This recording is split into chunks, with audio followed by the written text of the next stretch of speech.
Welcome back to the world of boxing.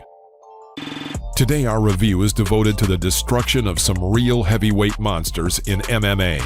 Is weight important in a fight? This question is often asked by martial art lovers, who debate whether an extra few tens of kilograms will help them win in a real battle.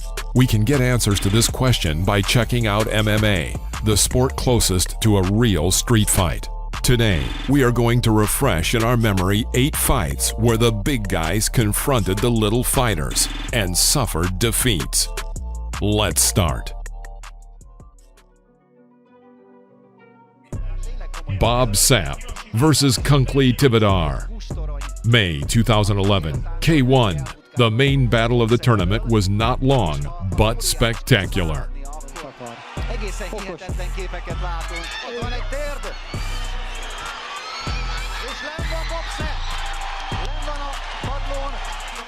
Bob Sapp threw his opponent out of the ropes, and at some point it seemed that Sapp completely lost control.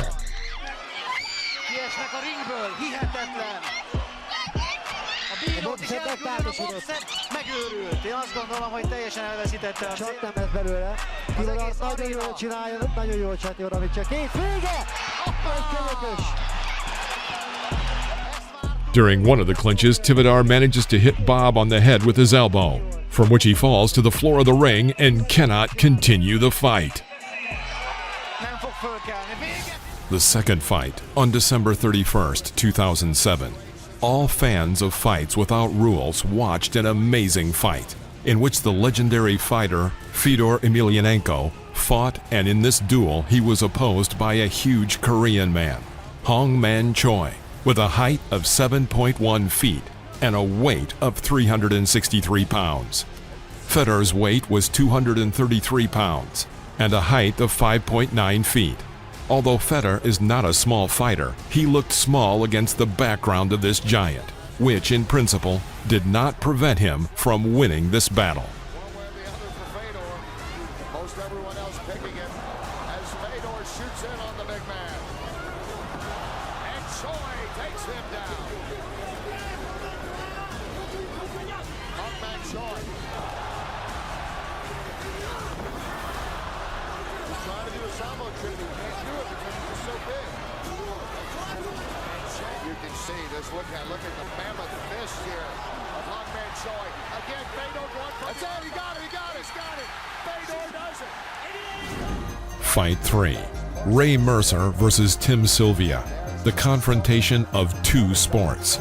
The fight took place on June 13, 2009, in one of the little-known tournaments. Ex-UFC champ Tim Sylvia opposed the former world boxing champion, 48-year-old Ray Mercer. The very first blow knocked Sylvia out. The former MMA champion lost to the former world boxing champion. Gauglai Kanersing versus Mighty Mo.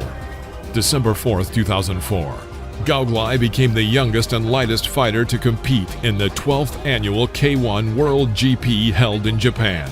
In the quarterfinal match, he was opposed by GP winner Las Vegas, the heaviest fighter in the tournament, 112-kilogram American Mighty Mo.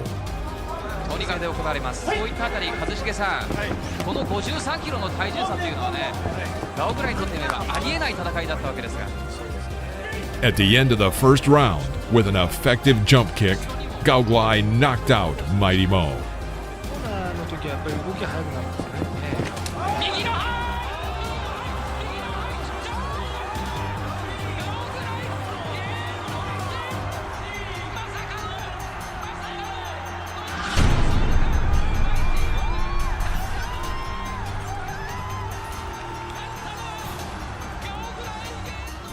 Kirill Sildelnikov versus Martin Soltysik took place in March of 2008.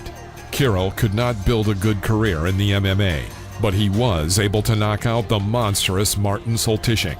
During the whole battle, Soltysik attacked Kirill, but the Russian defended himself well and attacked, knocking out his larger opponent with a strong overhand right.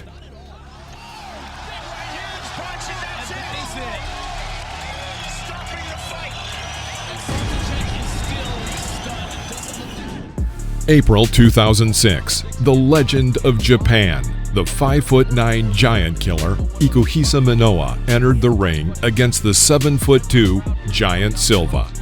Sure thing, Manoa is widely known as a fighter who will fight anyone, regardless of body shape.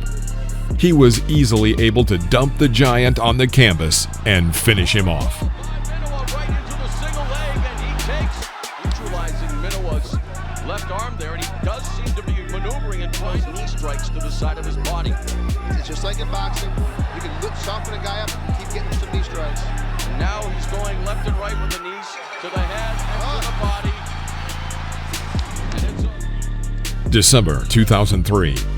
Butterbean met Genki Sudo. It was obvious from the very beginning that Sudo would not go into a direct fight with Eric. He ran around the ring, throwing single punches.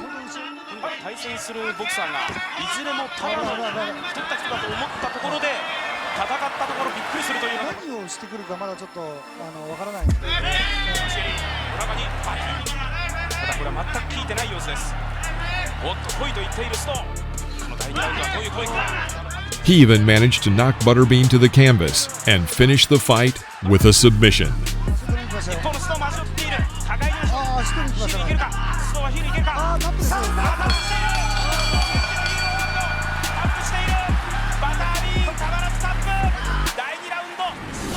The same year, 2002, Bob Sapp went on to duel against one of the best fighters in the entire Pride era, Rodrigo Nogueira, who was then the heavyweight champion and had only lost to Dan Henderson.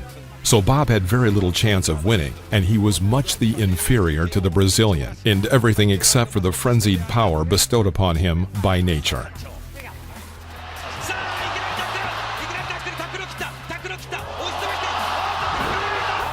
In the first round, he picks up Nogueira like a bag and lands him head down on the canvas. He went on to control the champion in the stalls for almost the entire first round and showered him with blows.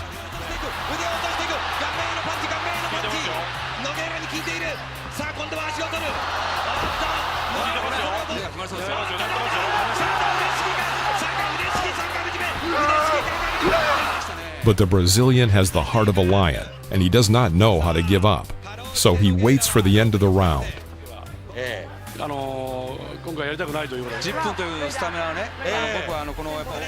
Round 2, again an attack to the legs from Nogueira, and more defending against Sapp.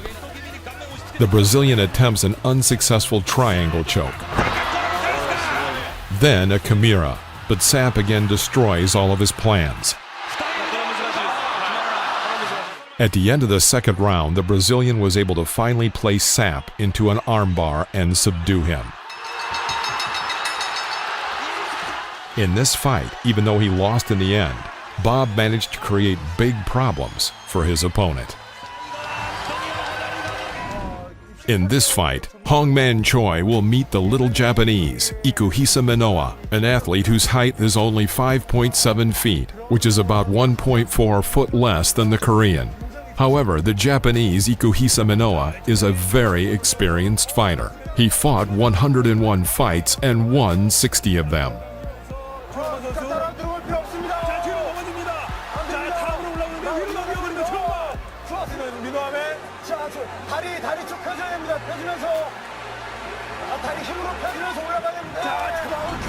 The next bout between Chad Rowan, better known as Akibono, is a giant, 6'6" feet tall and weighing 500 pounds.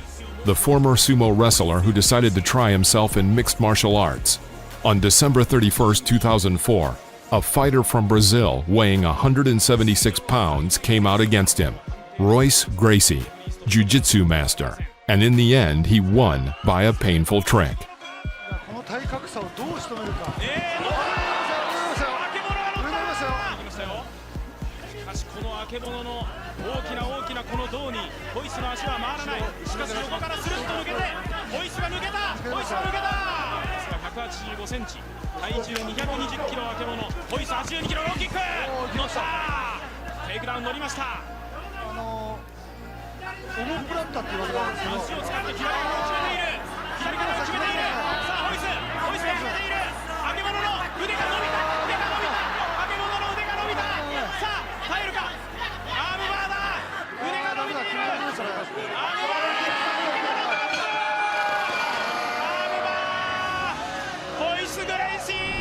The year was 2003. It once again was the K1 Grand Prix.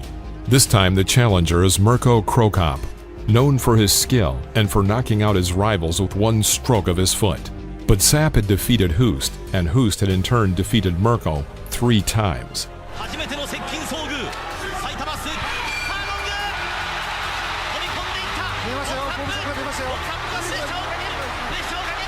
At the beginning of the fight, Sapp makes Mirko run around the ring. But though he was running, Mirko had already figured out how to defeat his opponent.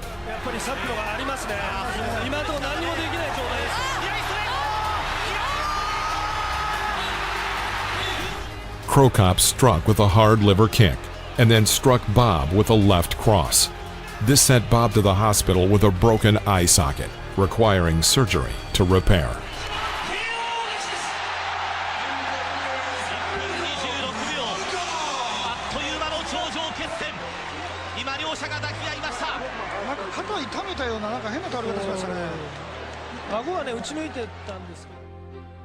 Thank you for watching. Click the like button below this video and subscribe to the channel. See you next time.